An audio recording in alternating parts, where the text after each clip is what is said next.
네, 핫한 업종들 어떤 주요한 업종 흐름이 있었는지 분석해 보도록 하겠습니다. 특히나 한미의 관세 협상 타결에 따라서 관련된 업종들을 좀 두루 살펴볼까 하는데요. 자, 먼저 조선주부터 가보도록 하겠습니다. 조선은 또 상장 이슈가 하나 있어서 이 부분도 동향 간단히 좀 볼게요. 중대형 조선 전문 기업이죠. 지금 대한조선 상장을 하면서 거래 출발을 했습니다. 금요일장에서 84%가 넘게 상승을 하면서 마감을 했고 하반기 IPO에 또 대여급으로 꼽혔었는데 오늘 동향 공모가는 5만 원이었죠. 84% 넘는 상승으로 마감이 됐습니다. 자, 관세 관련된 조선주 전략 세워봐야 되는데 김호영 대표님, 뭐 협상 타결 이후에는 또 올라오는 모습도 있더라고요. 그런데 문제는 그간 또 많이 올라왔으니까 더 올라갈 여지가 있는가 이 부분이 궁금해지는데요. 항상 고점을 갱신하는 종목에 대해서 네. 이런 질문들이 항상 나오고 있는데 가는 종목이 더 간다는 말은 이런 섹터, 이런 종목들에서 나온다라고 생각합니다. 아, 네네. 조선주는 사실 올해 상승한 게 아니고요. 슈퍼사이클이 지난해였고 지난해에 상승을 또 많이 했습니다. 그래서 지난해에도 고점 논란들이 좀 있었었고요. 이게 지금의 상승은 또 다른 슈퍼사이클이죠. 호황기가 도래를 하기 때문인데 이번 관세 협상으로 인해서 미국 현지에 한국 조선업이 계속해서 투자가 이어질 겁니다. 앞서서도 설명드렸지만 이 마스카 프로젝트라는 것이 이번 관세 협상에서 가장 중요한 카드가 됐다라고 얘기를 했는데 이번 3,500억 달러 규모의 펀드 조성에서 1,500억 달러 그러니까 200조 원 가량이 바로 이 조선업에 투자가 되기 때문에 네. 실탄이 확보됐다라고 할 수가 있겠고요. 하나오션 앞서도 말씀드렸는데 필리조선소 인수하고 운영한 노하우를 벌써 이제 체득을 하고 있습니다. 한 대밖에 이제 건조할 수 없는 이 환경을 연간 10대까지 건조할 수 있는 능력으로 이제 확장하겠다라는 포부를 밝혔는데 이런 메리트가 있기 때문에 충분히 하나오션 한 종목만 보더라도 상승이 가능하다라고 생각합니다. 네. 사실 조선주 안에서 하나오션 말고 이렇게 뚜렷하게 올해 들어서 상승을 보였다라고 말할 만한 종목은 별로 없고요. 고가권에서 다 횡보하면서 좀 야금야금 오르는 그런 모습을 보이고 있습니다. 그래서 조선 대형주들도 좀 더 추가 상승 여력이 있다고 보고 있고요. 무엇보다도 이들에게 이제 기자재를 납품하는 조선 기자재 업체들은 주가 상승이 단발적으로 상승은 있었지만 그렇게 추세적인 상승 흐름은 보이고 있지 못하고 있는 상황입니다. 특히 가장 수혜주로 평가받는 일승과 같은 경우에도 최근에 주가가 계속 조정을 받다가 관세 협상 다음 날 그냥 뜬금없이 상승을 보였거든요. 이렇게 지금 아직도 주가가 움직이지 않은 종목들이 있기 때문에 본격적인 사업을 아직 시작도 안 했다라고 저는 보고 있거든요. 이 조선업에서 조선 기자재 업체 그리고 대형주까지도 함께 모두 관심주로서 보시면 좋을 것 같습니다. 강동현 대표님께서는 어떤 업종군으로 이 종목 그 업종 내에서도 종목군을 좀 압축할 필요가 있지 않나 싶은데 주시하시는 뭐 몇 가지가 있으실까요? 말씀하셨던 것처럼 그 조선업 중에서는 일단 힘이 강한 종목군들 신고가를 먼저 내고 있는 종목군들 중심으로 봐야 된다고 생각합니다. 이미 시장 참여자들이 스마트머니들은 종목 선별이 어느 정도 끝났다라고 생각을 하거든요. 그래서 뭐 가는 종목이 계속 올라가는 경향을 보이고 있지 않습니까? 오늘 같은 경우도 하나오션이 신고가를 했었고 그리고 관세 협상 전후로 해가지고 뭐 하나엔진이라든지 조선기자재 쪽에서는 한국카본, 동성화인텍 이런 종목들이 굉장히 강한 흐름을 보이고 있거든요. 그래서 신고가로 올라가는 경신을 하는 거는 그만한 이유가 있다라고 생각을 합니다. 근데 단 막 15%, 20% 올라가는데 추격 매수하는 게 아니라 점진적으로 이제 이평선들이 좀 모아져 있는 그런 상황에서 수렴되어 있는 그런 과정에서 눌림목을 좀 공략해 보시길 권해드리고 싶습니다. 조선주 전략 세워봤고 또 관세 협상에서 빠지지 않는 게 자동차기도 합니다. 자, 자동차주 같은 경우는 일본이나 EU 같은 경우 그쪽에서 타결됐었다고 했을 때는 오히려 반응이 좀 좋았었고요. 우리나라가 협상에 타결됐다, 성공을 했다라고 했을 땐 오히려 또 하락하는 그런 모습이 나타나고 있습니다. 이제부터의 자동차는 어떤 포지션을 취하고 접근을 해야 될지 궁금해지는데 자, 유효성 대표님, 네. 접근 전략 잡아주시죠. 죄송하지만 저는 하반기에는 좀 눌릴 가능성이 있다 이렇게 보고 있는데 좀 부정적으로 보시네요. 그 이유가 뭐냐면 앞서 말씀드렸던 대로 무관세였죠. 그리고 일본과 EU의 경우는 2.5%의 관세가 매겨졌습니다. 그로 인해서 국내 가격이 차량 가격이죠. 좀 떨어졌다라고 볼 수가 있을 것 같은데 미국에서도 보게 되면 신차보다는 중고차를 파는 회사들의 실적은 굉장히 좋았어요. 그런데 미국의 3사를 확인해 보게 되면 스텔란티스나 GM, 그다음에 포드의 실적을 보게 되면 포드 같은 경우는 2023년에 이후에 적자를 기록을 했다라고 얘기를 하고 있고요. 그다음에 확인을 해봐야 될 거는 결국은 실적이 어떻게 되느냐를 확인을 해보셔야 될 것 같은데 원래 올해 2분기의 예상치 현대차와 기아를 확인을 해보게 되면 2분기까지는 피크를 찍는다라고 예상을 했는데 네. 그것보다 떨어졌습니다. 즉 1분기보다 떨어졌고요. 3, 4분기도 역시 2분기 대비 하락하는 그런 모습을 좀 보여주었다라는 걸 중요할 것으로 보이고 있습니다.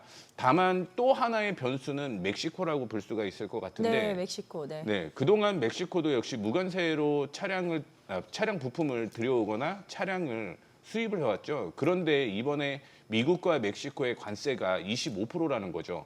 그렇다라고 한다면 이에 대한 부담도 작용을 하고 있다라고 보시면 될 것 같고요. 앞서 철강이 당연히 자동차에 쓰이는데 이 철강 관세도 계속 악재가 될 가능성이 있다라고 생각을 하고 있습니다. 그래서 국내뿐만이 아니라 미국 차도 역시 실적을 확인해 보게 되면 관세에 대한 영향 때문에 하반기에 다 실적 하향 조정을 했어요. 네. 이거는 국내뿐만이 아니라 해외 쪽도 그렇다라고 생각을 하시면 될 것 같습니다. 자, 그럼 여기에서 자동차 안에서도 뭘 봐야 되는지는 앞서 힌트를 드렸는데 카바나 같은 경우는 미국에서 올해 사상 최대치의 실적이 좀 나왔다라고 보시면 될 것 같습니다. 중고차 관련된 회사들의 경우는 실적이 긍정적으로 나올 가능성이 있으니 자동차 안에서도 전체적으로 실적이 잘 나올 만한 중고차 관련된 종목들을 좀 보셔야 되지 않을까 이렇게 판단을 하고 있습니다. 강동현 대표님, 자동차주 이것도 이제 앞서서는 좀 눌릴 수 있다 우려를 다소 보여주셨기 때문에 겹치지 않는 의견이 있으시면 좀 짧게 들어보고 싶어요. 일단 뭐 기업 운영에 있어가지고 제일 중요한 거는 수익 부분이라고 생각을 하는데요. 이 시장에서 이번 관세 15% 결정 부분으로 인해 가지고 현대차하고 기아 합산 순이익이 한 4조 원 정도 감소되는 것으로 일단 나왔습니다. 단기적으로는 악재로 작용할 수가 있는데요. 다만 작년 기준에 이제 현대차하고 기아 합산 판매량이 한 160만 정도, 북미에서 160만 대 정도가 나왔는데 네. 신축 공장을 통해 가지고 26년, 당장 내년이거든요. 그때까지 한 100만 대 조금 넘는 그 정도 수량을 현지 생산을 할 것으로 일단 생각을 하고 있습니다. 그렇게 이제 발표가 나왔습니다. 네네. 시스템으로 그런 시스템이 이제 어느 정도 확보가 된 만큼 이익률 또한 좀 빠르게 좀 개선되지 않을까. 그 관세 리스크 부분은 어느 정도 해소가 되지 않을까 생각이 들고요. 그리고 생각보다 이게 주가 같은 경우는 미리 선반영하는 경우가 많이 있거든요. 그럼 26년이라고 하면은 당장 이번에 이제 조정이 물론 지금 자동차 업종이 주도 업종은 아니기 때문에 지금 밀릴 때 매수하는 거는 굉장히 좀 부담스럽긴 하지만 조정이 충분히 나왔다. 그리고 요 정도면 좀 싸지 않나라는 생각이 들 정도로 많이 나왔다라고 하면은 오히려 매수 기회로 보는 것도 맞다라고 생각됩니다. 알겠습니다. 이제 남은 게 반도체입니다. 반도체 쪽 관련된 관세 업종 전략을 좀 세워본다면 삼성전자 주가가 그래도 이번 주 좋았는데 이 관세 때문에 또 발목이 잡히는 게 아닌가 이런 걱정들을 하실 것도 같아요. 김동호 대표님, 반도체 의견은 어떻게 주시겠습니까? 그러니까 그동안에 사실 이제 SK 하이닉스가 삼성전자보다 주가가 좋았다는 것은 이제 사실 엔비디아 향에 대한 어떤 차별화였지 않습니까? 그러니까 이번 같은 경우는 이제 삼성전자가 23조 원 정도의 이제 테슬라의 어떤 AI 반도체를 수주하면서 그러한 차별화를 이제 삼성전자가 이끌고 오면서 외국인들이 강하게 매수를 했죠. 이제 그러면서 주가가 많은 부분들 상승을 했는데 여기서 좀 주목을 해봐야 되는 부분들은 그 미국 정부의 232조 이 자국 무역 확장법을 좀 아셔야 될 것 같습니다. 그래서 이 법은 그 국가 안보에 영향을 미친다라고 판단을 한다면 대통령이 즉각적으로 관세를 높여가지고 이제 제재를 한다라는 규제를 한다라는 이제 그런 법안입니다. 이제 그러면서 전일 같은 경우에는 중국이 이거와 똑같은 잣대로 엔비디아를 이제 규제를 하겠다고 하면서 오늘 주가가 많이 하락을 했거든요. 네. 근데 여기서 또 주목을 해봐야 되는 부분은 어저께 그 뉴스가 나오고 오늘 사실은 SK 하이닉스의 주가가 좀 더 많은 하락을 좀 삼성전자보다는 많이 보였다라는 부분이죠. 그래서 우리 시청자분들이 봤을 때에는요. 삼성전자가 이번에 23조 원을 수주를 하면서 앞으로 오늘 주가가 프로그램에 의해서 많은 부분 하락을 했지만 분명히 다음 주부터는 V자로 강하게 상승 그림을 저는 보일 거라고 좀 보고 있습니다. 그렇기 때문에 삼성전자를 포함해서 삼성전자가 수주를 받으면서 수혜를 받을 수 있는 이제 그런 종목에 대해서 좀 알아보도록 하겠고요. 이 삼성형 파운드리에 집중하고 있는 회사들이 좀 있습니다. 이제 AD 테크놀로지 같은 경우 물론 오늘 하락을 했지만 네. 이 반도체 설계 지원을 하는 아주 좋은 회사고요. 그리고 이제 맥커스 같은 경우는 앞에서 상법 개정안에서 이제 자사주 때문에 많은 부분들 급등이 나왔다가 좀 조정이 나왔는데 이제 반도체 패키징 부품 회사이기도 합니다. 그리고 HP, SP나 테스 같은 경우는 이제 반도체 그 테스트 장비고요. 그리고 미래 반도체 같은 경우는 삼성전자의 수율을 점검하는 회사고 세계 네. 최초로 이 삼성 AS 센터를 가지고 있는 회사입니다. 관심 있게 보시기 바랍니다.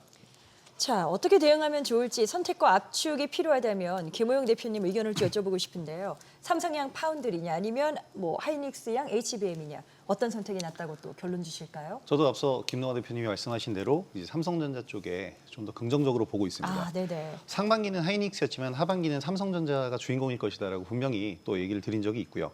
이번 실적 발표로 악재는 소멸이 됐고 사법 리스크도 소멸이 됐습니다. 이제 본격적인 행보에 나설 것으로 기대가 됐는데 테슬라 향 23조 수주를 가져왔죠. 이것으로 인해서 강력한 모멘텀이 될 거고요.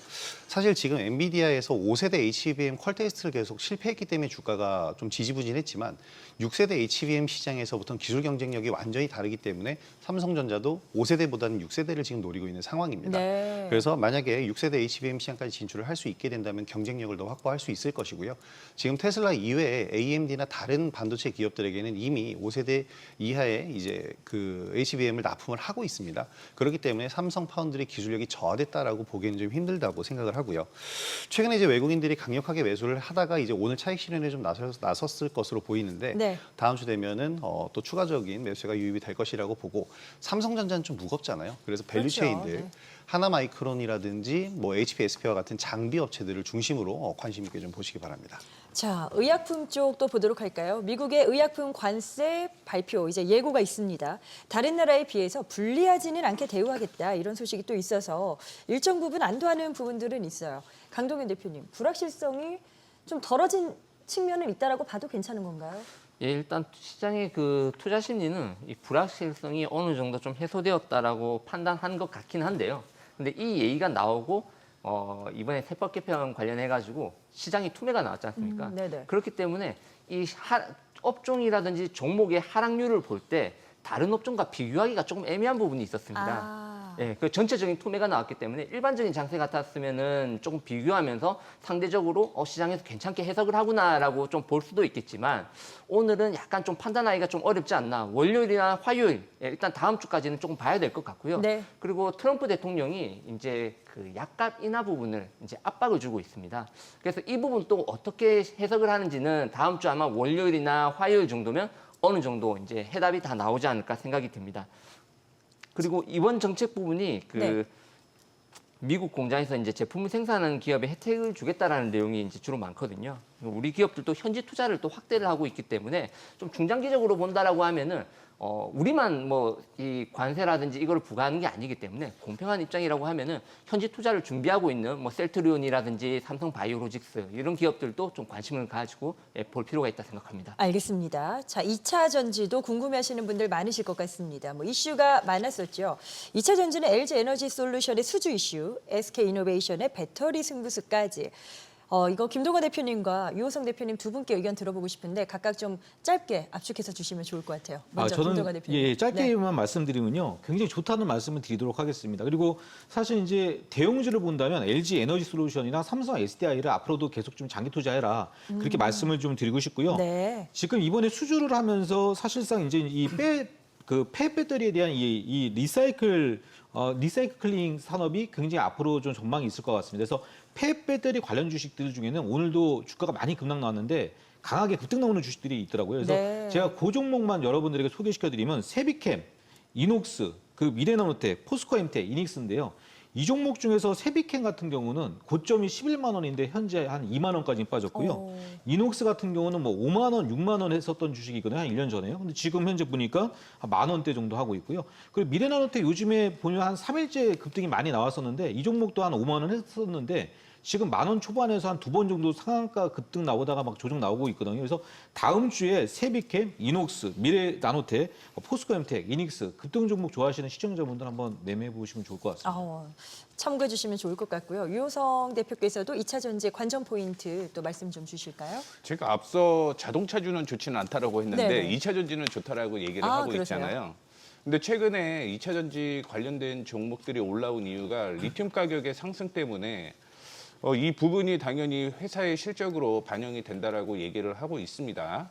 그런데 지금 리튬 가격이 70 위안을 유지를 하는지를 확인을 해 보셔야 된다는 걸 첫 번째 관전 포인트로 얘기를 해드리도록 하겠고 네. 두 번째는 2차 전지 안에서도 흐름이 딱 두 가지로 나뉘어요. 박스권을 돌파를 했냐, 박스권 안쪽에 있느냐. 그러면 박스권 돌파할 종목들 위주로 좀 보셔야 된다라는 걸 두 번째로 얘기를 해드리도록 하겠습니다. 참고로 박스권을 돌파한 종목에는 ESS 관련된 종목들이 굉장히 많이 포함되어 있다라는 거 말씀을 좀 해드리고 싶고요.